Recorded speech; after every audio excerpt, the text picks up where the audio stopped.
Hi, good evening, everyone. This is Desiree with my final vlog for the academic summer course.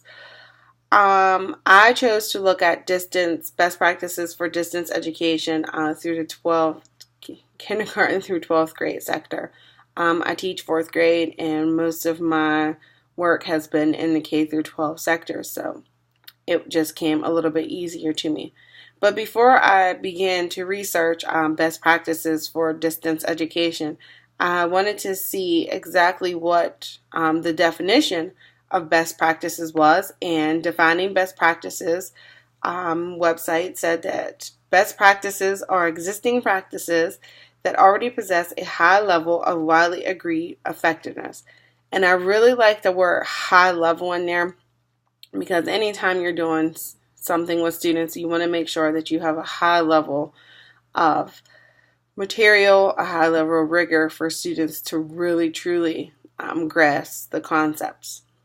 So one thing that I noticed with doing my research on distance education and best practices for online learning for K through 12 is to kind of try to do a backwards planning, is to instead of starting off with the goal, you want to start with the end goal. And then that way you can use that end goal to help you develop your goals. So if a student needs to learn how to multiply 2-digit by 3-digit numbers or 3-digit by 2-digit number, you want to start with that end goal, and then what skills can you use to help develop the end goal. One thing that the research also suggested is that students or teachers are ready to teach before the class begins.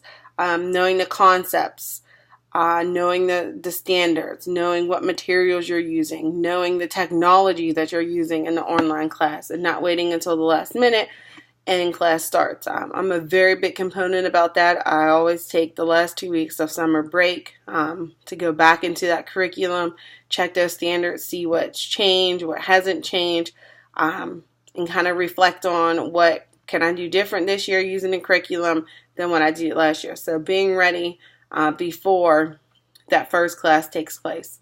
Another piece of information is that having the teacher's role defined.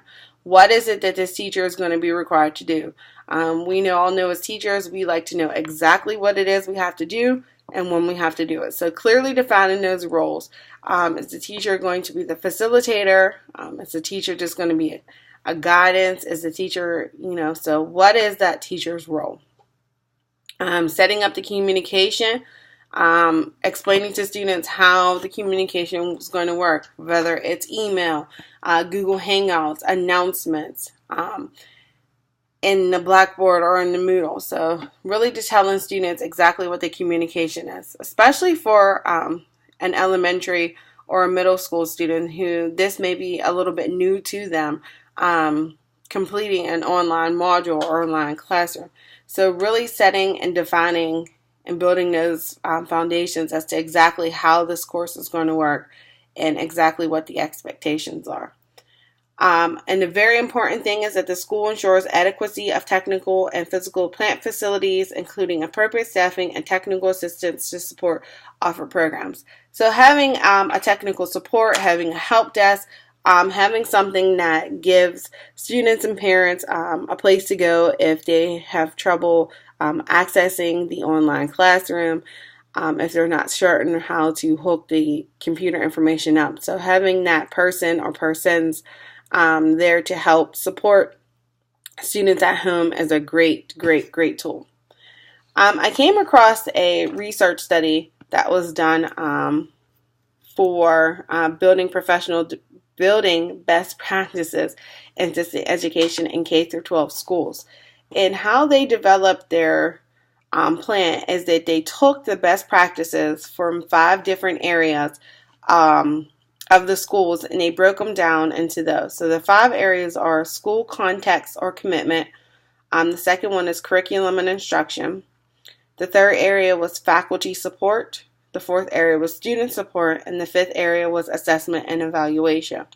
So they really went into detail as to how each of those 5 areas of the school and develop best practices for each of those. The one in curriculum and instruction that really stood out to me was online courses have academic rigor.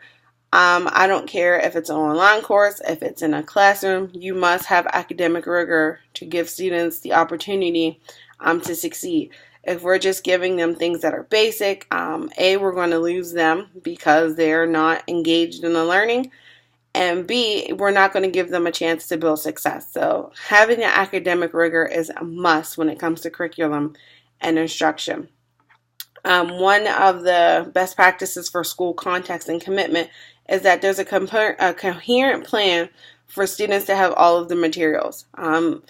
If your school district's hosting this online course or your school district's moving to an online schooling, you have to make sure that the students have the materials that they need before the course starts. We can't wait 2 days before the course starts and say, hey, here's your textbook. So again, just like we as teachers need to be prepared before the class, giving students that opportunity to also be prepared for class.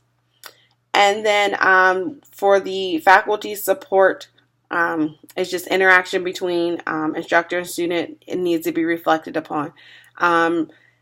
Weekly, you need to reflect upon, is this teacher really meeting the needs of the students? We can't wait until the end of the semester or the end of the academic year.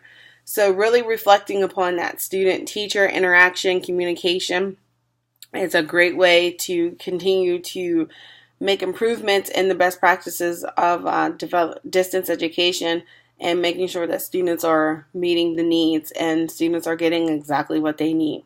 So I hope you enjoyed my blog.